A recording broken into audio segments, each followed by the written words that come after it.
멸망하지 않고 영생을 얻게 되었습니다. 오늘 언어 세력과 말씀 묵상 보시도록 하십시다. 자, 첫 번째 우리가 독생자라는 말이 나오는데요. 오늘 보니까 독생자를 주셨으니 그랬죠. 독생자, 홀로독 날생 아들자. 이거로 말하면 세 단어가 합쳐진 그런 독생자인데요. 세 단어가 저기서 모노게네스라는 단어는 독생이라는 단어는 독생, 모노스. 우리가 모노레일 그런 게 있죠. 모노레일이 궤도가 하나인 그런 레일을 가는 게 모노레일이잖아요. 그 모노라는 말 하나라는 것이 하나. 그래서 하나, 그래서 모노스 하나, 유일한. 그 다음에 게노스라는 단어는 이게 기노마이라는 단어에서 온 건데요. 이것은 한마디로 말하면 태어난 본질을 가진 이런 의미가 있어요. 그러니까 이 기노마이라는 동사는 뭐뭐가 되다, 발생하다, 생겨나다 이런 거고요. 그 다음에 아들이라는 단어는 휘오스라는 얘기인데요. 우리 예전에 익두스 물고기 모양 이렇게 옛날 초대교회 때 물고기 모양을 그려가지고 그래서 이게 익두스라고 그랬죠.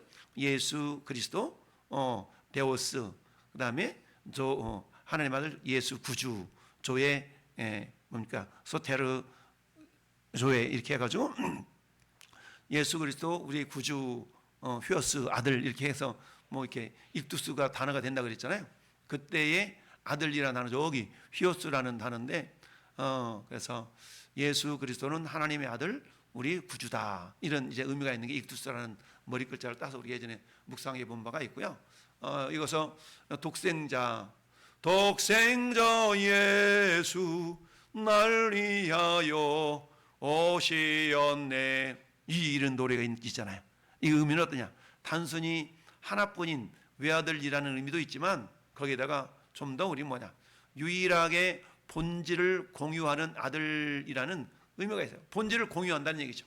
이것은 좀 더 심도 있게 본다면 어떤 영적인 의미가 있냐면 이것은 예수님은 피조물이 아니라 하나님과 동일한 본질을 가지신 유일한 아들이다. 왜 빌립보서 2장 5절에도 그런 말씀 있잖아요. 너희 안에 이 마음을 품으라고 그리스도 예수의 마음이니 그는 근본 하나님의 본체시나 하나님과 동등하다는 얘기죠. 근데 예수님은 피조물이 아니라 하나님과 동일한 본질을 가지신 유일한 아들. 제가 가끔 그런 얘기잖아요. 개가 새끼를 낳으면 개 새끼, 소가 새끼를 낳으면 소 새끼, 말이 새끼를 낳으면 망아지. 그잖아요. 무슨 말입니까? 그것은 종자가 말이라는 얘기거든요. 그래서 예수님을 하나님의 아들이라는 표현을 했을 때는 예수님이 하나님이라는 그런 의미가 개념이 들어있다라고 가끔 말씀드리지 않습니까? 그런 것처럼 여기서 독생자라고 했을 때에 저 독생자 모노게네스라는 단어 속에는 한마디로 말하면 유일한 하나님의 본질을 가지신 유일한 아들이다라는 의미가 있어요. 유일하다. 그러니까 너도 본질을 가지고 있어? 아니 그분만이 하나님의 어떤 본질을 가지신 분이야 라고 했을 때 독생자라는 그런 의미를 쓴다는 얘기죠. 그러니까 그냥 하나뿐인 아들이라는 것이 아니라 유일하게 아버지 성부 하나님과 본질을 공유하는 아들 이런 의미가 있는 거예요. 그래서 그런 의미로서 오셨다는 거고 그래서 하나님과 동일한 본질을 가지신 유일한 아들이다. 따라서 하나님께서 주신 사랑의 절정은 뭐냐? 자신과 하나인 아들을 내어주심에 있다. 자, 그 이는부터 읽어봅시다. 이는 시작.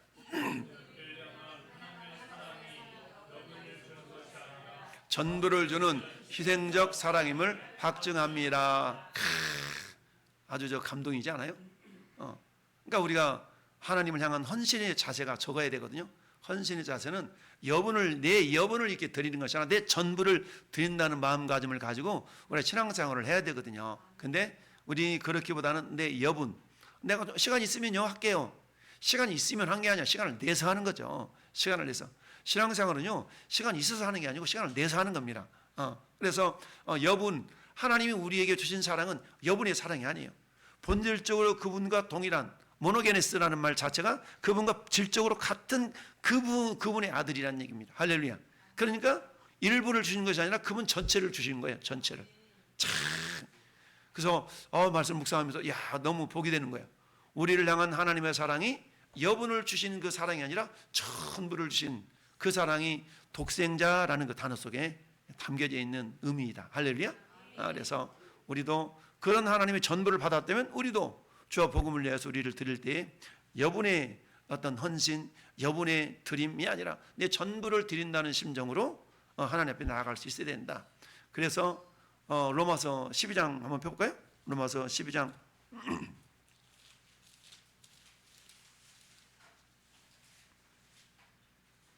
1절, 로마서 12장 1절.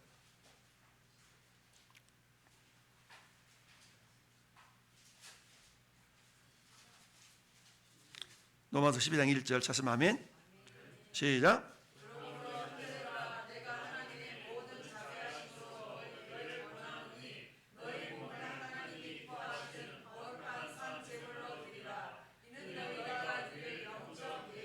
아멘. 할렐루야. 너희 몸을 드리라고 그랬잖아요. 그래서 우리 몸이라는 그 개념 자체가 나의 전부를 상징하는 거예요. 그러니까 우리가 하나님 앞에 내 자신을 헌신하고 드려서 예배하고 이런 것은 뭐냐면 너희 몸을 하나님이 기뻐하시는 거룩한 산 제물로 드리라. 이는 너희가 드릴 영적 예배니라. 그러니까 하나님이 아브라함한테 이삭을 바치라 그랬잖아요. 근데 어떤 이삭이요? 네 독자라고 얘기해요. 그 독자. 그 독자의 개념이 아브라함한테는 전부가 되는 거예요. 아브라함한테 전부. 예수님도 하나님, 성부 하나님한테는 전부인 거예요. 전부. 질적으로 같은 이런 개념으로서 로마서 12장에도 너희 몸을 하나님이 기뻐하시는 거룩한 산 제물로 드리라라고 했을 때는 우리 오른팔만 드려라, 왼팔만 드리라가 아니라 우리 몸 전체를 전부를 하나님께 드리라. 우리 신앙생활은 이처럼 하나님 내 몸을 전체를 드려서 신앙생활을 하는 것이지 한 일부만 드려서 신앙생활을 하는 게 아니다라는 것을 우리가 알 수 있어야 됩니다. 할렐루야. 자, 이게 모노게네스의 그것도 담겨져 있는 의미인데요. 그 독생, 자라는 말은 휘오스라는 거기 때문에 그런 의미가 있다. 누가복음 9장 38절에도 무리 중 한 사람이 소리질러 이르되 선생님 청컨대 내 아들을 돌봐줘서 이는 내 어떤 아들? 외아들. 보통 외아들 그러면 전부잖아요. 전부. 그때 저 외라는 그런 그 의미가 아까 했던 모노게네스라는 단어고요. 그다음에 요한복음 1장 14절도 역시 마찬가지. 말씀이 시대에 우리 가운데 거하심에 우리가 그 영광을 보니 아버지의 독생자의 영광이요. 모노게네스 휘오스라는 단어로 독생자. 그러니까 아버지의 본질적으로 아버지의 같은 그런 아들이라는 의미가 있다. 요한일서 4장 9절도 하나님의 사랑이 우리 가운데 이렇게 나타난 바 되었으니 하나님 자기의 독생자를 모노게네스 휘오스를 세상에 보내심은 그로 말미암아 우리를 뭐하려고? 살리려 하심이니라. 아멘. 할렐루야. 우리를 살리시기 위해서 그렇게 하셨다라는 것을 그렇게 말씀할 수 있고요. 그러니까 독생자라는 의미 속에는 그런 의미가 있구나라고 원어는 몰라도 다시 한번 이렇게 묵상하는 시간이 되기를 바라고요. 그다음에 두 번째는 자 오늘 본문에 보니까 3장 16절 하나님의 세상을 이처럼 사랑하사 독생자를 주었으니 이는 그를 믿는 자마다 뭐하지 않고 멸망하다. 아폴레타이 멸망하다. 이거는 원어적으로 멸망하다라는 단어 동사가 아폴리미라는 단어인데요. 완전히 파괴하다, 죽다라는 그런 의미가 있는데 좀 더 깊이 의미를 따져보면 어떤 의미가 있냐면 존재 자체가 사라지는 그런 소멸이 아니라 본래의 목적과 기능을 완전히 상실한 상태. 이게 멸망이라는 겁니다. 그러니까 어때요? 이제는 어때요? 회복 불가능한 파멸을 의미하는 단어가 멸망이라는 단어라는 얘기죠. 그러니까 멸망당했다는 얘기는 어때요? 다시 구원의 자리로 돌아올 수 없는 거죠. 이미 이게 뭐가 끝났어요? 심판이 끝났어요. 17절 말씀 보면 하나님 그 아들을 세상에 보내심은 세상을 뭐하려 하시마니요? 심판하려 하시마니요. 이 심판이라는 의미 단어가 크리노라는 단어인데요. 이것도 어떤 의미가 있냐면 분리시켜 버리는 거예요. 딱 제외 이런 거거든요. 그러니까 이미 분리시켰기 때문에 다 합칠 수 없는 그런 상태가 되어져 버린 거예요. 이게 심판의 개념이에요. 심판. 그러니까 이미 우리는 죽음 이후에 영원한 세계가 있는데 너는 천국, 너는 지옥 갈라져 버리면 다시는 돌아올 수 없는 거예요. 이게 누가복음 16장에 부자와 나사로 비유해서 부자가 어땠어요? 저 구렁텅이가 가려 있어가지고 너가 일로 올 수도 없고 여기서 글로 갈 수도 없어. 왜요? 이미 분리된 상태. 그게 뭐라고? 이미 멸망, 심판이 확정되어져서 멸망 가운데 빠져버린 겁니다. 그러니까 본질적으로 뭐 할 수가 없는 거예요? 다시 회복할 수가 없는 겁니다. 그러니까 본래의 목적, 그 목적은 뭐예요? 하나님께 영광 돌려드리는 건데 그 영광 돌려드릴 기회가 없는 거죠. 성경이 말하는 멸망은 단순히 죽어서 없어지는 것이 아니라 창조주와의 관계가 단절되어서 인간이 창조된 본연의 목적, 하나님을 영화롭게 함을 영원히 수행할 수 없게 된 상태. 우리는 그나마 어때요? 예수 그리스도 안에서 이게 뭐 할 수 회복될 수가 있잖아요. 근데 이것은 이 땅 살아가는 날들 동안에만 우리에게 주어진 기회거든요. 그래서 죽으면 기회가 없는 거예요. 죽으면 뭐예요? 그 자체가 이제 멸망이 돼버려요. 왜? 죽는 그 순간에 심판이 이르러서 지옥이든 천국이든 딱 그 순간에 분리가 되어져 버리죠. 그 분리된 것은 회복 불가능하다는 얘기죠. 그래서 부자와 나사로 비유해서 부자가 결국은 어때? 요 아브라함이 있는데 나사로 있는 데로 올 수도 없고 갈 수도 없고. 왜? 이미 분리된 것이 확정되었기 때문에 그렇다. 그게 뭐라? 그게 멸망이라는 얘기죠. 멸망. 그래서 회복될 수가 없는 그 상태를 말하는 것이죠. 그래서 창조주와의 관계의 단절이다. 인간이 창조된 본연의 목적은 하나님을 영원롭게 하는 것인데 영원히 그 목적을 수행할 수 없게 된 비참한 상태를 말하는 겁니다.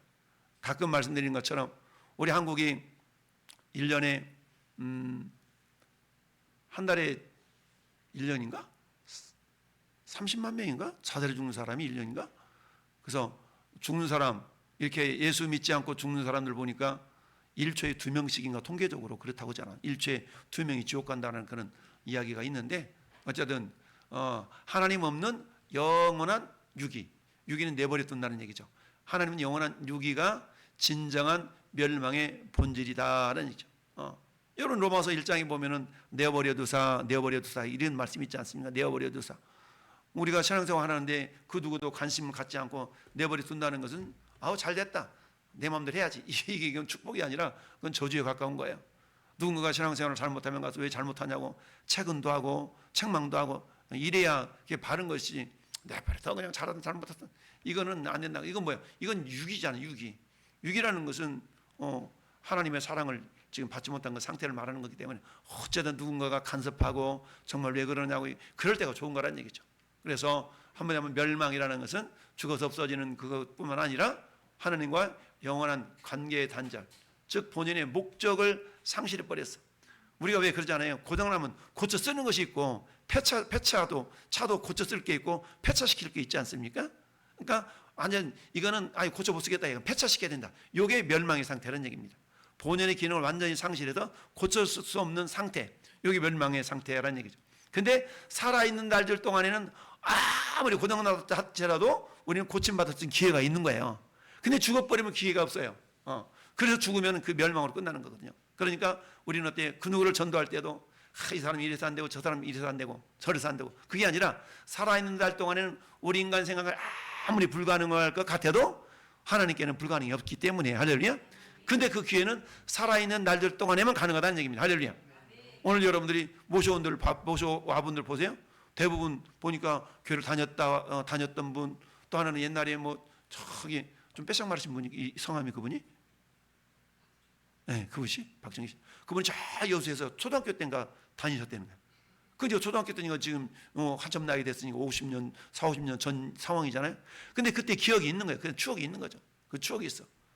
그래서 이렇게 와보니까 그러면 찬송도 못하고 입도 안 벌리고 그래서 저분이 생짜배기는 같은데 이랬는데 그래도 그 옛날에 교회를 다녀보신 경험이 있는 거예요. 그러니까 생명의 씨가 다 있는 거죠. 생명의 씨가 있어서 그래도 그 교회를 우리에게 하나님 주셔서 그렇잖아요. 영혼 구원이라는 것이 저 해변가에서 바늘 찾기와 같다라는 말도 있긴 하거든요. 그점 바늘이 숨겨지든 반드시 찾게 되지 않습니까? 그래서 어렵지만 그런 하나님은 우리의 수고를 통해서 그렇게 구원하기를 또 기뻐하신 방법이 있기 때문에 어쩌든 전 여러분들이 이번 또 구원대를 통하여서 우리가 최선을 한번 다해보고 결과를 주님께 맡겨서 선한 열망에 맺혀주시도록 지속적인 사랑과 관심과 기도가 멈추지 않기를 바랍니다. 아멘. 자, 그 다음에 거기서 잃어버린다, 멸망이라는 말이 마태복음 10장 39절에 자기 목숨을 얻는 자는 잃을 것이요 자기 목숨을 위하여 나를 위하여 자기 목숨을 잃은 자는 얻으리라. 이런 말씀을 하고 있어요. 그러니까 여기서 잃는다라는 그 단어가 멸망이라는 단어인데, 근데 주님께는 이 땅 살아있는 날 동안에 내가 멸망당할 것 같은 것처럼 그렇게 되었지만 그렇지 않다는 얘기죠. 주님이 다시 구원해 주신다는 건 의미가 있는 거고요. 마태복음 18장 14절에도 이 소자에게 하나도 이루어지는 것은 하늘에 계신 너희 아버지 뜻이 아니다. 이 작은 자 중 그 하나라도 이루어지는 것은, 그러니까 그 말씀 뭐예요? 하나님 모든 사람이 구원을 받으며 진리를 아는 이르기를 원하신다라는 말씀과 같은 맥이 같은 거죠. 그래서 이루어지는 것은, 잃는다는 것은 뭐예요? 멸망 가운데 빠지는 것은 하나님 원하시는 거 아니에요. 아우 저 인간 그래 너 지옥 가면 나 천국 갈 거고 나는 네가 천국 가면 나 지옥 간다. 뭐 요렇게 막 아주 극단적인 말을 하는 사람들이 있는데 굉장히 위험한 말이죠. 그래서 하나도 이루어지는 것. 그러니까 그 누구도 지옥 가는 사람이 있어서는 안 된다. 그렇지만 현실은 지옥 가는 사람이 있을 수밖에 없죠. 그래서 우리가 나를 통해서 내가 알고 있는 그 사람은 지옥 가는 인생이 되어서는 안 되겠다는 그런 마음을 가지고 최선을 다해서 우리가 주님께 인도해야 될 줄로 믿습니다. 요한복음 17장은 예수님의 대제사장적 기도라고 말씀합니다. 그러니까 예수님이 제자들을 위해서, 자신을 위해서, 그리고 성도들을 위해서 하는 기도 내용이 요한복음 17장인데요. 내가 그들과 함께 있을 때에 내게 주신 아버지의 이름으로 그들을 보존하고 지켰나이다. 그들 중 하나도 멸망하지 않고 다만 멸망의 자식뿐이니, 가룟 유다를 말하고 있죠. 이는 성경을 응하게 하려 함이니이다 라고 말씀하고 있습니다. 그 멸망이라는 단어, 그 단어가 그렇게 쓰여진다. 본래의 목적을 완전히 상실한 상태가 성경에 말하는 멸망이라는 그런 의미가 있는 단어다. 세 번째는 영생, 그렇죠? 영생을 얻게 하려 하십니다. 영생이라는 말은 이것도 영원한 생명을 말해. 영원한 생명. 그래서 영원한 생명, 조에라는 것이 생명이거든요. 생명, 조에. 그다음에 아이오니오스라는 말이 있는데, 여러분 현대 자동차 가운데 제네시스가 있죠. 제네시스는 창세기 창세기를 영어로 제네시스라 그러거든요. 창세기. 저기 보니까 현대차 중에 아이오닉 자동차죠. 이 아이오닉이라는 차가 저기 아이오니오스에서 온 그런 영원히 달린다 뭐 이런 어떤 그런 의미가 있는 저기예요. 그러니까 대부분 차량의 이름들을 그렇게 붙이는데, 또 조에, 그 저기 저 쉐보레 차 가운데 조에라는 차가 있어. 조에 쉐보레. 그게 조에라는 것이 그런 어떤 생명을 의미하는 조에, 영원한 시대적인 을 뜻하는 아이오니오스가 합쳐진 단어인데요. 자, 헬라에서 조에라는 것은 생물학적인 것도 목숨을 갖다 비오스라는 그 목숨이라는 게 있어요. 생명.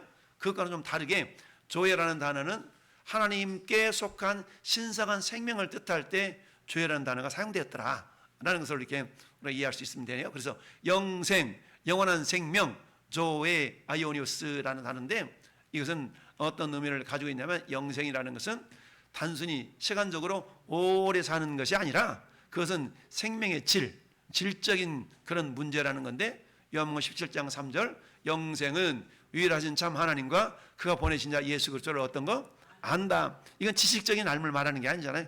지속적인 교제, 교통을 통해서 경험적인 알물을 통해 아는 그런 어떤 것을 말하는데, 영생은 지금 여기서부터 하나님과, 그거 같이 읽어봐요. 즉, 시작.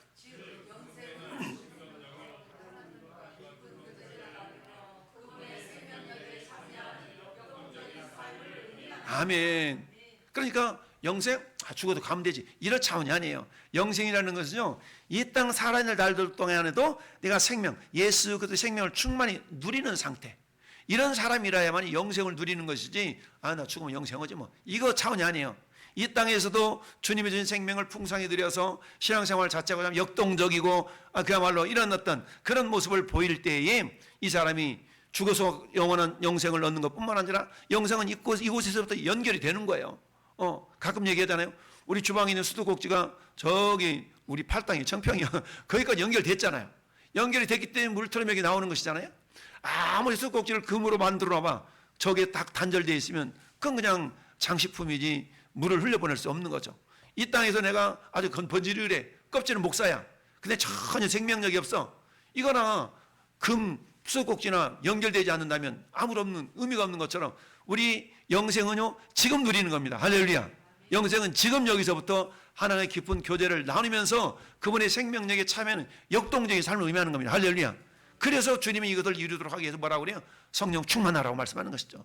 성령 충만하라. 왜? 성령님이 밀어주시님, 누가 말하려면 하나님 말씀하는 것 같이 하고, 누가 봉사하려면 하나님의 공부하지 힘으로 하는 것 같이 해봐. 이게 뭐예요? 그게 영생을 누리는 그런 삶의 모습인 것이죠. 할렐루야. 그래서 주님은 요한복음 7장에 나를 믿는 자는 뭐예요? 뭡니까? 그 배에 생수의 강이 흘러나오리라 라고 말씀하고 있죠. 생수의 강, 살리는 강이 흘러나오는 겁니다. 그러니까 누군가가 나를 만나는 자들은 어때요? 힘을 얻는 거예요. 힘을 얻는 거예요. 어떤 사람은 만나는 사람마다 왠지 막 짜증나고 막 이런 사람이 있을 수가 있잖아요. 그런 것이 아니라 누군가 만나면 힘을 얻는 거야. 만나고 싶고, 어머나 나 홍인숙 집사님 만나기만 하면 힘이 나. 아멘. 예. 이런 그런 게 좋잖아요. 나 곽산희 집사님을 만나기만 하면 자꾸 막 만나고 싶어. 할렐루야. 이게 뭐예요? 이게 영생을 누리는 자의 특징인 줄 믿습니다.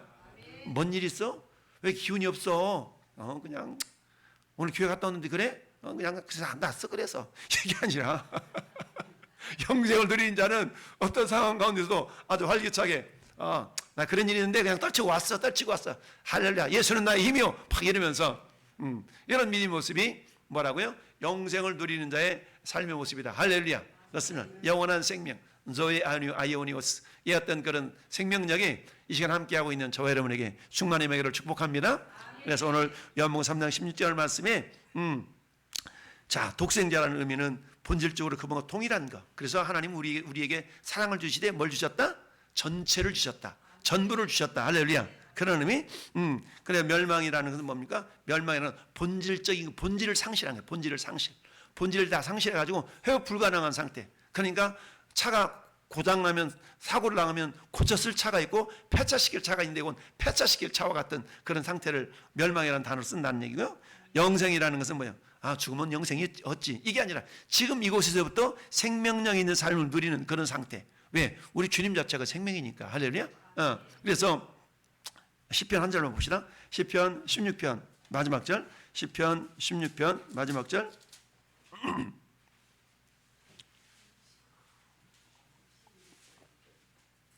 시편 16편 마지막 절. 앞도 갑시다. 시작. 주께서 생명의 길을 내게 보이시리니 주의 오른쪽에는 영원한 즐거움이 있나이다. 아멘. 이게 이 땅에서 영생을 누리는 자의 삶의 모습인 것이죠. 저는 여러분들이 정말로 오늘 다윗의 고백처럼 주께서 생명의 길을 내게 보이시리니 주 앞에는 충만한 기쁨이 있고 오른쪽에 영원한 즐거움이 있나이다. 할렐루야. 너는 왜 항상 웃니? 슬퍼도 눈물 나도 남들은 모를 거야. 왠지 좋아 항상 좋아. 이런 노래 있는 줄. 너는 왜 항상 웃니? 슬퍼도 눈물 나도. 슬퍼도 웃어. 눈물 나도 웃어. 왜 그래요? 하나님은 반드시 합력의 선을 이루실 줄 믿기 때문에. 할렐루야. 그래서 영생 이런 의미가 있다. 자, 퀴즈. 1번. 우리 인생에서 일어나는 확실한 세 가지 사실이 있다고 그랬어요. 오전에 세 가지 사실. 첫째, 반드시 죽는다. 둘째, 순서 없다. 셋째, 그렇지. 모든 사람 다 죽고요. 죽을 때는 순서가 없고 죽음 위에는 뭐가 있다? 영원한 세계가 있다. 할렐루야. 잘하셨습니다. 자, 교훈을 뭐냐? 이 땅의 인생이 전부인 것처럼 살지 말고 영원한 세계를 준비하는 지혜로운 자가 되라. 할렐루야. 어떤 사람은 그러나 무슨 소리야? 죽으면 그만이지. 막 이러면서 그런 사람이 있어요. 죽으면 그만이지 않습니다. 할렐루야. 죽으면 안 그만. 죽으면 영원한 세계가 있습니다. 그런데 많은 경우 이 땅이 전부인 것처럼 살아가는 사람들이 많잖아요. 근데 결국 그렇지가 않다는 겁니다. 할렐루야. 두 번째, 인생에서 가장 중요한 만남이 어떤 만남이에요? 그렇지. 예수님과의 만남이다. 예수님과의 만남. 우리는 수많은 만남이 있어요. 근데 가장 중요한 만남은 예수 그리스도를 만나는 것입니다. 왜 그러느냐? 예수 그리스도를 만나느냐 못 만나느냐 그 인생의 출발부터 끝까지 다르기 때문에 가장 중요하다. 할렐루야. 그래서 예수님을 만나는 인생이 가장 복된 인생이다라는 얘기죠. 여러분들도 마찬가지. 주님 우리가 만난다는 것은 막 안녕하세요 오셨어요 이런 만남이 아니라 내 안에서 주님의 어떤 임재하심을 경험하는 느끼는 거잖아요. 느끼는 거. 바람이 안 보이지만 느끼는 거 똑같거든요. 이게 이제 하나님이 함께 하시고 이런 것들을 느끼는 것은 결국 주님을 만난다라고 우리가 그렇게 표현하는데 그런 겁니다. 그래서 예수 그리스도를 만나느냐 못 만나느냐 너무너무 중요하다. 할렐루야. 주님을 만난 사람은 변덕스럽지가 않죠. 그냥 쭉 가는 거죠. 근데 그런 경험이 없어. 하나님 하나님 어떻게 만나? 하나님 천국 가서 만나나? 이게 아니라 우리 삶의 현장 가운데 정말 영적으로 내가 느끼는 거잖아요. 느끼는 거. 그 느낌이라는 것은 사람마다 다 다를 수가 있지만 성경에 분명하게 거듭남의 모습을 그렇게 표현하고 있죠. 바람이 어디서 불대 몰라. 그치 바람이 있는 건 알잖아. 그치. 거듭난 사람이 이와 같다. 마찬가지. 우리 하나님을 만난다. 예수님을 만난다. 2000년 전에 돌아가신 예수님 어떻게 만나? 천국 가야 만나지. 아니 그게 아니라 그분의 영이신 성령님을 우리 안에 보내주셨잖아. 그 성령님은 어제 그저께 우리 금요 기도 때 말씀처럼 뭐예요? 그 성령님 나타나기로 나타나야 돼. 할렐루야. 성령이 나타나는 것이 은사니까 다양한 모습으로 나타내. 그러면 이미 내가 그거 뭐예요? 내가 성령님께 붙들림을 받고 있고 성령님 나를 통해 일하고 있고 이걸 느끼는 거잖아요. 그것을 우리가 가장 중요한 만남, 주님과의 만남이다. 할렐루야. 자, 3번 파스칼의 게임으로 인해서 천국과 지옥을 주제로 한 강의에서 대박맞은 배팅은 어디에 해야 된다고요? 그렇죠. 네 번째 천국과 지옥이 있다고 믿고 그렇게 믿고 사는 겁니다. 믿고 사는 거. 할렐루야. 그래서 죽어봤더니 정말로 천국이 있어. 물론 우리야 다 그렇게 믿고 살지만 그렇지 않고 사는 사람들도 있다. 어떻다든지 우리 인간들은 그 네 종류의 경우 수 가운데 하나를 선택해서 살 수밖에 없는 겁니다. 그러나 우리는 어때요? 그래 하나님 당연히 살아계시죠. 당연히 천국과 지옥이 있죠. 라고 믿고 살고 그렇게 준비하며 사는 자가 참 지혜로운 자다. 할렐루야. 그런 자라면 진정한 그야말로 천국과 지옥은 실존하는 세계임을 성령이 증거하고 있기 때문이며 천국과 지옥에서의 삶은 영원하기 때문입니다. 할렐루야. 그래서 대박맞은 인생. 이 땅에서 아무리 오래 살아도 100년 살잖아요. 100년 살아. 근데 요즘은 어때? 자꾸 뭐 장기들을 만들어 갖고 막 바꿔 끼고 영생을 막 꿈꾸는 인생들 있잖아요. 네 번째, 사람이 세상을 떠날 때 순서가 없다는 것을 통해 알 수 있는 진리는 뭐냐? 이게 조금 어려운가? 세상 떠날 때 순서가 없다는 것을 통해 알 수 있는 이거 뭘까? 답을. 인생이 내 맘대로 내 맘대로. 인생이 내 맘대로 안 된다는 것은 뭐예요? 인생의 주인이 예수님이라는 얘기죠. 인생은 내가 주인이 아님을 깨닫고 인생의 주인이신 예수 그리스도를 신뢰하며 순종하는 것이 행복의 비결이다. 할렐루야. 자, 예수님을 믿어야 하는 첫 번째 이유는 뭐라고요? 예수님을 믿어야 하는 첫 번째 이유. 뭐 암송은 잘하는데 갑자기 안 부르고 안 나와 또. 하나님의 자녀 되는 것이죠. 믿는 이유는 하나님의 자녀. 뭐니 하나님의 자녀잖아요. 아버지 하고 우리 집에 가는 거야. 어디가? 우리 아빠한테 가. 어딘데? 여기야. 안 열어주던데 네가 우리 아버지 아들이 아니니까 안 열어주지. 아버지 아들은 열어줘. 할렐루야. 하나님의 자녀만이 천국에 들어갈 수 있기 때문에 예수님을 믿어야 된다. 할렐루야. 두 번째 이유는 인생의 주인이 예수님이시기 때문이다 라는 얘기죠. 자동차를 운전하는 미키가 있어야 하는 것처럼 우리 인생도 하나님이신 예수님이 있어야 운행이 된다. 우리 인생의 주인이신 예수님을 만나면 행복의 길이 열린다. 할렐루야. 자, 예수님을 믿어야 하는 세 번째 이유는 진리이기 때문에 그렇다는 얘기죠. 변하지 않고 바뀌지 않는 것이 진리인데 이 세상에 변하지 않고 바뀌지 않는 것은 없어요. 그러나 예수님은 변하지 않고 바뀌지 않는 영원한 진리가 되십니다. 아멘. 할렐루야. 다 끝났다. 함께 기도합시다. 자, 우리에게 독생자를 주신 하나님 아버지의 사랑의 마음을 품게 하소서. 우리에게 일부를 주신 것이 아니라 전부를 주신 하나님. 그렇다면 나도 주님을 향하여서 일부를 드리는 존재가 아니라 전부를 드리는 믿음의 사람이 되게 해달라고. 두 번째, 지금도 영원한 멸망을 향하는 그들을 영생으로 인도하는 믿음을 달라고. 세 번째, 천국과 지옥의 실체를 정확히 믿고 살도록 해달라고 우리 주님 한번 부르고 우리가 지금 잠깐 기도하겠습니다.